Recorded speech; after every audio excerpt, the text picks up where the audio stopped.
আসসালামু আলাইকুম, কেমন আছেন সব? আশা করি আপনারা অনেক ভালো আছেন। আজকে বাড়ি এক দাঁততে এসেছে, এই জন্য সবাই যে পিঠা আটারে যে ধুম লেগে গেছে। আর বাঙালি মানেই তো পিঠা আটা করবে না, এরকম এইটা কি হয় নাকি?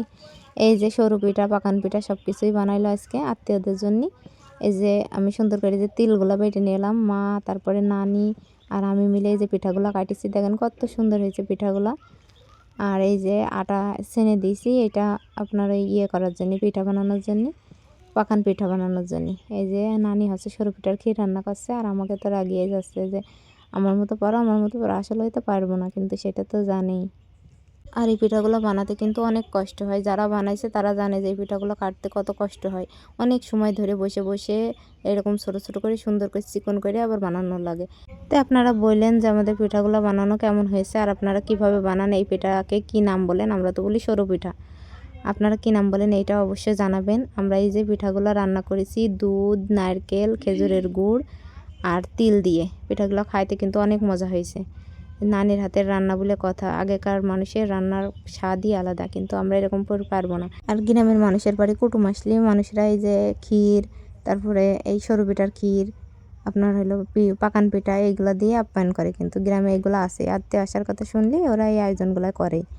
তো কীরকম হয়েছে আমাদের এই যে পিঠা রান্না, এরকম পাতলা দেখছেন? এই পিঠাগুলো কিন্তু এরকম পাতলা থাকবে না, ঠান্ডা হওয়ার পরে অনেক বেশি ঘন হয়ে যাবে। এই জন্য যে একটু বেশি পাতলা করে নামিয়ে নিল নানি। তো কেমন হয়েছে আপনারা অবশ্যই জানাবেন, পিঠা রান্নাগুলো কেমন হয়েছে। এই পিঠাগুলো আমরা শুধু একা খাবো না, আশেপাশের মানুষকেও দেবো। আর আমাদের আত্মীয় স্বজনরা, বাড়ির মানুষ সবাই মিলেই খাবো। আমার ভাবিরা আছে তাদের দেবো, সবাইকে দিয়ে তারপর খাবো। এই জন্যই অনেকগুলো একবারে রান্না করেছি। এই যে সবার জন্য এই যে থালে থালে বাড়া হয়েছে, যে সবাই খাবে। গরম গরম খাইতেও মজা লাগে, আবার ঠান্ডা হলে কিন্তু বেশি মজা লাগে এই পিঠা খাইতে। গরম গরমের সাথে ঠান্ডাটাই অনেক মজা পিঠা দিয়ে খাইতে। এই যে পাকান পিঠা দিয়ে খাবো বলে যে পাকান পিঠা ভেজে নিল। এই যে আমি গুলা করে দিয়েছি, দেখেন তো আমি নিজের হাতে করে এই গুলাটা বানাতে খুব পছন্দ করি। তো কেমন হয়েছে যে পাকান পিঠাগুলা। আর ফেসবুকে কিছুদিন ধরে আপনারা আমাকে আর কেউ ভালোবাসা দিচ্ছেন না, এই জন্য আমার পেজে রিচ ডাউন হয়ে গেছে, আর কোনো ভিউই আসছে না আমার ভিডিওতে। এই জন্য তো আমার মনটা খুব খারাপ হয়ে গিয়েছে, জানি না কেন এরকম হলো। আসলে দেখাচ্ছিলো যে ফেসবুক আপডেট নিয়েছে, এই জন্য এরকম হয়েছে কিনা জানি না। আপনারা যদি কেউ জেনে থাকেন যে ফেসবুক আপডেট হয়েছে নতুন করে, তাহলে অবশ্যই আমাকে জানাবেন। আর আপনারা পাশে থাকবেন, সাপোর্ট করবেন, আমিও আপনাদের পাশে থাকবো ইনশাল্লাহ। আমি সব ভিডিওতে এই কথাটা বলি, কারণ নতুনরা নতুনদের পাশে থাকলে অবশ্যই সবাই এগিয়ে যাবেন আশা করি। এই জন্য সবাই সবার পাশে থাকতে হবে, হিংসা না করে পাশে থাকতে হবে। তো এই যে কথা বলতে বলতে এই যে আমার পিঠাগুলো এই যে প্রায় সব বানিয়ে ফেলছে।